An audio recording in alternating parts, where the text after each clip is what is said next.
बिहार का एक ऐसा गांव जहां 300 सालों से भी ज्यादा का जीवन जी चुकी है एक ऐसी नागिन जो मुर्दे में भी जान डाल देती है। गांव वालों का तो यहाँ तक कहना है कि जिनकी पूजा से ये इच्छाधारी नागिन खुश हो गई, उनकी जिंदगी में हर खुशी आ गई समझो।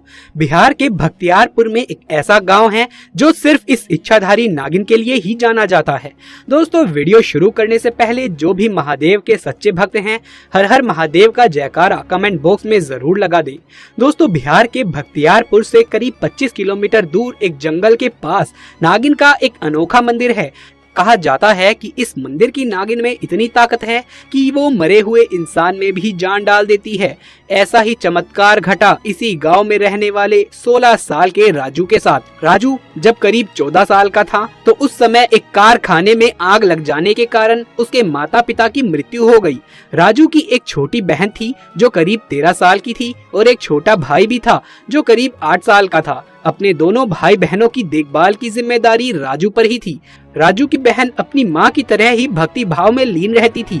वो हर रोज उस नागिन के मंदिर में अपने भाई की खुशी एवं लंबी उम्र की प्रार्थना किया करती थी। कम उम्र में ही राजू एक सेठ के यहाँ कोयला खान में काम करने लग गया। दरअसल उस सेठ का एक मुंशी था जिसकी निगरानी में ही राजू और अन्य मजदूर काम किया करते थे।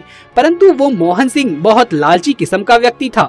सेठ की नजरों से बचाकर कुछ कोयले की बोरियां वो खुद ही बेच दिया करता था और उससे आए पैसों को वो अपनी जेब में रख लिया करता था।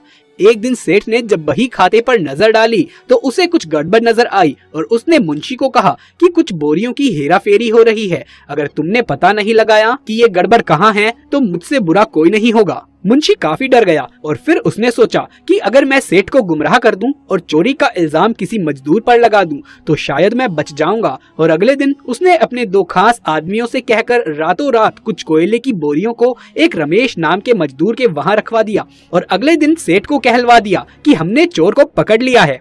रमेश एक गरीब मजदूर था और राजू का अच्छा मित्र भी था। राजू के सामने सेठ ने उसे बहुत मारा और नौकरी से निकाल दिया और राजू जानता था कि उसका दोष निर्दोष है, परंतु उस समय वो कुछ कर नहीं सकता था। एक दिन राजू जब काम कर रहा था तो उसने देखा कि जो कोयले की बोरियां ट्रक में जानी थी सेठ के स्टोर के लिए, उनमें से 4 बोरियां अलग से रखी गई हैं और वो सबकी नजरों में न आए इस तरीके से रखी गई हैं। जब राजू मुंशी के पास ये बताने गया तो मुंशी ने उसे डांट दिया, जा अपना काम कर, अभी उन्हें भी रखवा देंगे। राजू को अब मुंशी पर शक हुआ। उसने उन बोरियों पर नजर रखी। तभी उसने देखा कि मुंशी ने एक छोटी गाड़ी में उन 4 बोरियों को रखवा दिया और उस गाड़ी से एक आदमी ने कुछ रुपए मुंशी को दिए। ये सब देख राजू समझ गया कि मुंशी ही है जो कोयले की चोरी कर रहा है और आरोप उसके दोस्त रमेश पर लगवा दिया था। ये बात राजू ने खुद चुपचाप जाकर सेठ को बताई। जब सेठ ने अपने खास आदमी को अगले दिन मजदूर के रूप में वहां भेजा तो मुंशी का सारा भांडा फूट गया और वो पकड़ा गया। सेठ ने मुंशी से कहा, अगर आज राजू ना होता तो तुम इसी तरह मुझे लूटते चले जाते, और उसे पीट कर नौकरी से निकलवा दिया। इस तरह राजू ने रमेश का बदला ले लिया, परंतु इधर मुंशी ने अब राजू से बदला लेने की ठानी। एक दिन जब राजू काम करके देर से शाम अपने घर लौट रहा था तब मुंशी ने अपने 2 आदमियों के साथ मिलकर राजू को तब तक पीटा जब तक कि उसके प्राण नहीं निकल गए। अगली सुबह कुछ आदमियों ने राजू को जंगल के पास मरा देखा तो तुरंत उसकी छोटी बहन को ये खबर दी। अपने भाई की ऐसी हालत देख राजू की बहन की आंखों में आंसू रुक नहीं रहे थे। पहले उसके माँ बाप उससे छीन लिए गए और अब उसका बड़ा भाई, वो अपने भाई को लेकर नागिन के मंदिर जा पहुंची और प्रार्थना करते हुए बोली, मेरे माँ बाप के बाद मेरा बड़ा भाई ही मेरा सब कुछ था। हे नागिन, मैं अपने भाई के लिए तुझसे रोज प्रार्थना करती थी। अगर तुम सच में हो तो मेरे भाई को जीवन दान दो, नहीं तो मैं भी तुम्हारे मंदिर में अपने प्राण त्याग दूंगी। तभी आसमान से तेज बिजली कड़की और एक आवाज हुई, बेटी तुम्हारा भाई गहरी नींद में था, उसे जगाओ और घर पर ले जाओ। तभी राजू की दोनों आंखें खुलती हैं और वो अपनी बहन से बोलता है कि तुम ऐसे रो क्यों रही हो। अपने भाई को जिंदा देख राजू की बहन उसे खुशी से गले लगा लेती है और नागिन को धन्यवाद देती है।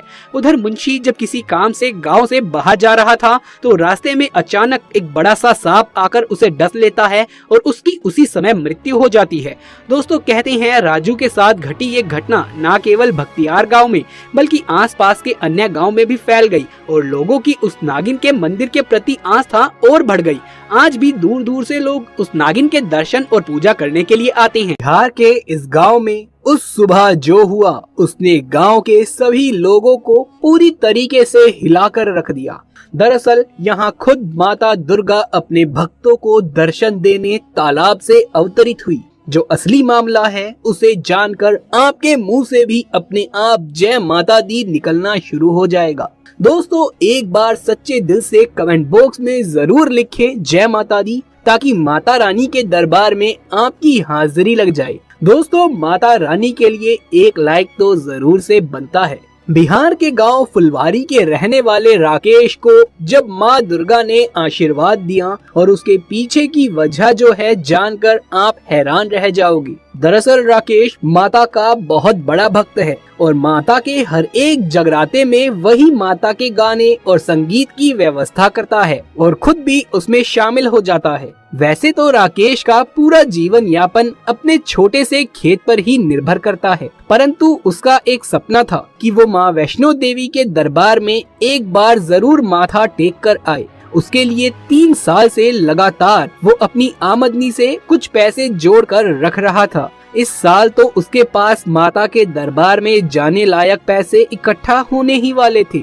लेकिन तभी उसके साथ एक ऐसी विचित्र सी घटना घटी। दरअसल इस बार बारिश की एक भी बूंद धरती पर नहीं बरसी, जिसके कारण राकेश की फसल की पैदावार इस बार पूरे तरीके से बर्बाद हो गई। जो पैसा उसने इकट्ठा किया था उसमें से कुछ पैसे अपने खर्चों के लिए उसे निकालने पड़े और अंदर ही अंदर वो बहुत रो रहा था। एक दिन तो उसने अपने घर के मंदिर में ही माता की मूर्ति के सामने अपना दुखड़ा रोना शुरू कर दिया। राकेश रोते हुए बोलने लगा, माँ क्या मैं सच में आपके दरबार के काबिल नहीं हूँ? क्या आप नहीं चाहती कि मैं आपके दरबार में आऊँ? और बोला कि ठीक है माता, अब मेरी भी हट है कि जब तक मैं आपको यहाँ नहीं देख लेता तब तक मैं अन्न का एक भी दाना नहीं खाऊंगा।